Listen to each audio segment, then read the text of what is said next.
नमस्कार, city post live के इस खास पेशकश में आपका स्वागत है। मैं हूं श्रीकांत प्रत्युष।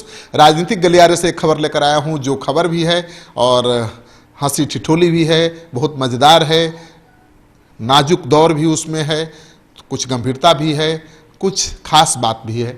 जी हाँ, आपको पता है कि महागठबंधन की ज्वाइंट पीसी हुई थी कल पटना के मौर्या होटल में और उस पीसी को संबोधित करने वाले थे खुद तेजस्वी यादव, रालोसपा सुप्रीमो उपेंद्र कुशवाहा, जीतन राम मांझी। लेकिन आखिरी दौर में पता चला कि कोई भी बड़ा नेता घटक दल का नहीं आएगा और दूसरे दर्जे के नेता पीसी को संबोधित करेंगे। मदन मोहन झा प्रदेश कांग्रेस के अध्यक्ष वहां पर पहुंचे और मनोज झा राष्ट्रीय प्रवक्ता आरजेडी के पहुंचे और हम पार्टी के राष्ट्रीय प्रवक्ता दानिश रिजवान भी थे और रालोसपा के प्रतिनिधि भी थे।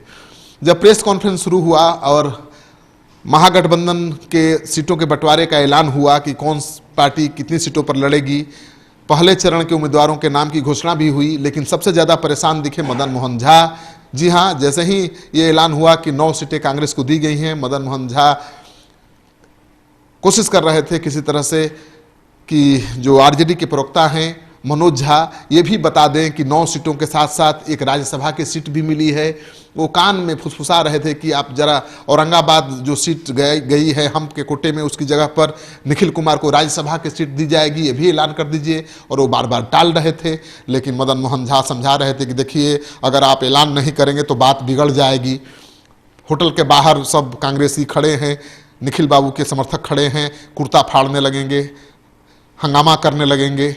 2-3 बार मनोज झा को समझाया, तब मनोज झा को आखिर में ये ऐलान करना पड़ा कि 9 सीटों के साथ साथ कांग्रेस पार्टी को एक राज्यसभा की सीट भी मिली है।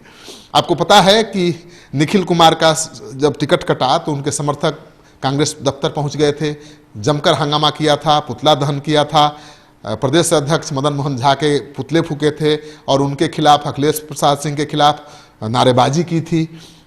अखिलेश सिंह तो कहीं नजर नहीं आए, लेकिन मदन मोहन झा काफ़ी डरे सहमे नजर आए और उनका डर बिल्कुल पीसी में साफ नजर आ रहा था और बार बार मनोज झा पर दबाव बना रहे थे, उनके कान में फुसफुसा रहे थे कि आप औरंगाबाद की सीट की जगह एक राज्यसभा की सीट मिली है कांग्रेस को, जरूर बता दीजिए, नहीं बताइएगा तो बात बिगड़ जाएगी, ऐलान कर दीजिए।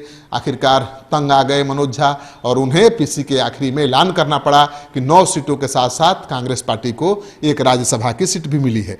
अब सुनिए ध्यान से कि पीसी के दौरान किस तरह से मदन मोहन झा परेशान हैं और मनोज झा के कान में फुसफुसा रहे हैं, उन पर दबाव डाल रहे हैं। अरे बोल दीजिए ना, अरे बोल दीजिए ना, बात बिगड़ जाएगी, बात बिगड़ जाएगी। औरंगाबाद की सीट की जगह पर राज्यसभा की सीट मिल रही है कांग्रेस को।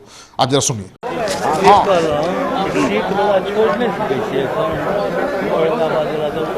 नाम कहाँ सीट के ला रहा है? नहीं एक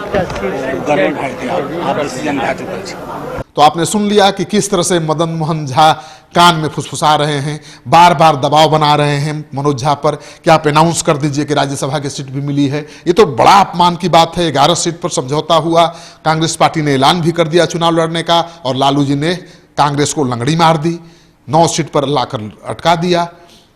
राज्यसभा की सीट एक मिली है, उसको अनाउंस करने को तैयार नहीं थे मनोज झा। और पीसी में जब अनाउंस नहीं होगा कि एक राज्यसभा की सीट मिली है तो बाद में दावा कैसे करेगी कांग्रेस कि 9 सीटों के साथ साथ एक राज्यसभा की सीट भी मिली है। तो इज्जत बचाने के लिए जरूरी था कि पीसी में ही ऐलान हो जाए और उसको लेकर मदन मोहन झा काफ़ी परेशान दिखे, क्योंकि कांग्रेस पार्टी ने उनको ये जिम्मेवारी सौंपी थी कि पीसी में आपको ये ऐलान करा देना है कि 9 सीटों के साथ साथ कांग्रेस पार्टी को एक राज्यसभा की सीट भी मिली है। आपको मदन मोहन झा की ये फुसफुसाहट, ये नर्वसनेस पसंद आए तो इस वीडियो को खूब शेयर करिए दोस्तों के साथ। अगर आपने अब तक हमारा यूट्यूब चैनल सब्सक्राइब नहीं किया है तो जरूर कर लीजिए। आपका सहयोग समर्थन लगातार मिल रहा है, उसके लिए बहुत बहुत आभार। नमस्कार।